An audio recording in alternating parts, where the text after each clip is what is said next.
This is 5 on your side at 4. Focused on you. Off the top at 4, new details into that downtown St. Louis mass shooting that killed 1 teen and wounded 11 others. Authorities now explaining how so many people were able to get into a private building for that weekend party. Good evening, I'm Brent Solomon. And I'm Kay Quinn. The new information came out this afternoon during a briefing with police and the city's building commissioner. 5 on your side's Travis Cummings joins us live outside the building on Washington Avenue where it all happened. Travis? Okay, Brent, the building behind me here is home to many different businesses and startups. The city's building commissioner told us today that it's supposed to be closed to the public on the weekends, but you can gain access through a key card system that's set up there if you're a part of that building or have ownership and you work there. However, St. Louis Building Commissioner Frank Oswald says on Saturday night someone got a key card to open the door and then propped it open to allow people inside. Dozens of teenagers arrived for the party, and around 1 a.m. Sunday, gunfire killed a 17-year-old and wounded nearly a dozen more. Commissioner Oswald says he doesn't know if the key card was stolen or if someone who works in the building gave out their key card. Meanwhile, there are big events happening downtown this week, including a soccer game tonight at City Park and Pride events this weekend. We asked police if there's a security strategy in place.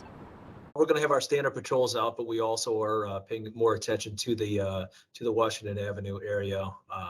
Any special interest where we do have a spike in crime, we always do try and flood it with more patrols.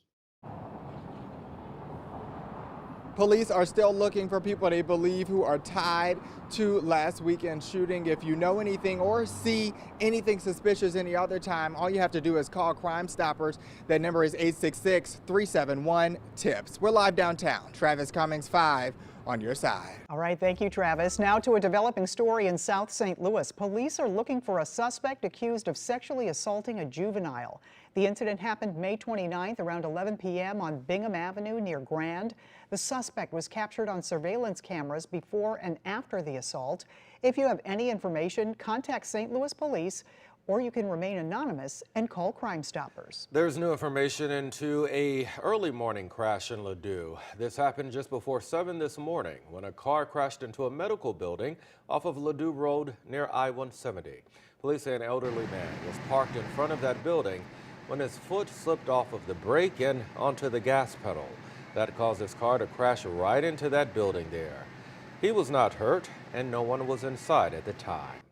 Happening in just a few hours, a large turnout expected at Family Arena. That's where St. Charles County leaders will discuss a proposed housing development. The Planning and Zoning Commission will make a presentation at a public meeting. It starts at 7 tonight. The project would bring more than 550 homes to some 350 acres of land. It is right next to the Bush Wildlife Conservation Area. Some people who live nearby say it will end the peace and quiet that they've come to love about that rural area. There are also concerns about possible harm to wildlife.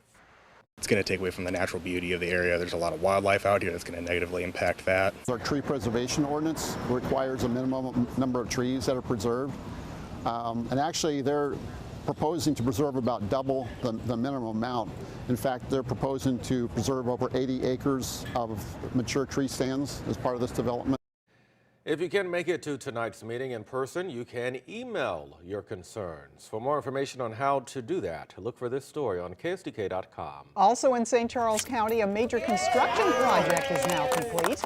This morning, a ribbon-cutting ceremony was held at the new Route 94, 364, and Mugi Road interchange in St. Charles. The $20 million project adds a new traffic signal on Mugi, more ramp connections, and widened lanes to 94 and 364. County leaders say it's a huge step in making traffic flow easier in St. Charles. This is very significant. My son lives up the street, so I use this intersection all the time. This is a magnificent change. It's going to help. It's going to help us all the way back to I-70, which is important. The interchange will officially open tomorrow afternoon. This was a cost share project between St. Charles County, the City of St. Charles, and MoDOT. Well, okay, it's the first official day of summer, and for many of us, it feels like it. Meteorologist Jim Casillo now with your Weather First forecast. Jim, we're getting just a taste of what's to come. Yes, because today's high, Brent, stayed in the 80s in most areas, but still very warm out there. And at average or a little bit above in a couple of spots. Now, this weekend, we're talking a lot of heat, and then Sunday, even more humidity. So we'll talk more about that coming up in Maine weather. But right now, our concern tonight, look at the cloud cover starting to pop up around the area. Here's a look at Arnold at the moment. And those current temperatures, not bad. About 83 in St. Charles, or Chesterfield. St. Charles is 87. 84 in Alton and 84 in Greenville in Illinois there. Doppler weather radar, you notice those little specks out there. Those are really spotty showers. No reports of any lightning out there, but you don't be surprised if you get a real quick shower. They pop up and then they go away. Here's some in Gasconade County and Franklin County, also down to the south. Let's zoom into around Perryville. You're about to get a little shower right there. So we'll talk about the rest of the forecast and that heat and thunderstorm chances coming our way for the weekend. All right, we'll be looking forward to it. Stay on top of the heat and the humidity. Just text the word weather to 314-425-5355. We'll send the Weather First forecast to your phone. Developing now, a race to rescue the 5 people on board the missing submersible in the Atlantic. Just hours of oxygen are left on the vessel that disappeared during a mission to tour the Titanic wreckage. And an international effort is now underway to bring that crew home safely. NBC's Alice Barr reports. A cavalry of new, highly equipped ships and underwater vessels joining the desperate search for the missing Titan tourist submersible. This is a search and rescue mission, 100%. After Canadian aircraft using sonar buoys detected underwater noises yesterday and this morning in a search area twice the size of Connecticut, while the U.S. Coast Guard isn't sure what the noises are. What I can tell you is we're searching in the area where the noises were detected, and we'll continue to do so. Top experts moving quickly to analyze the data. The noises have been described as banging noises.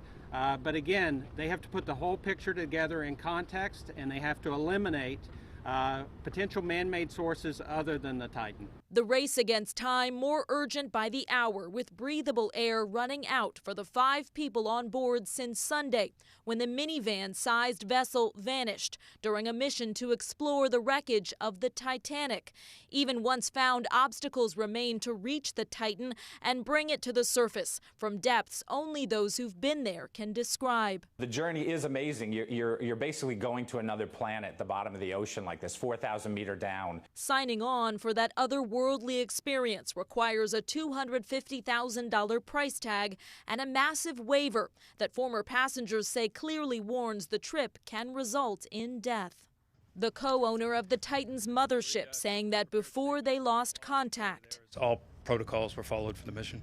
As he and all those watching and waiting hold out hope rescuers can find the men in time.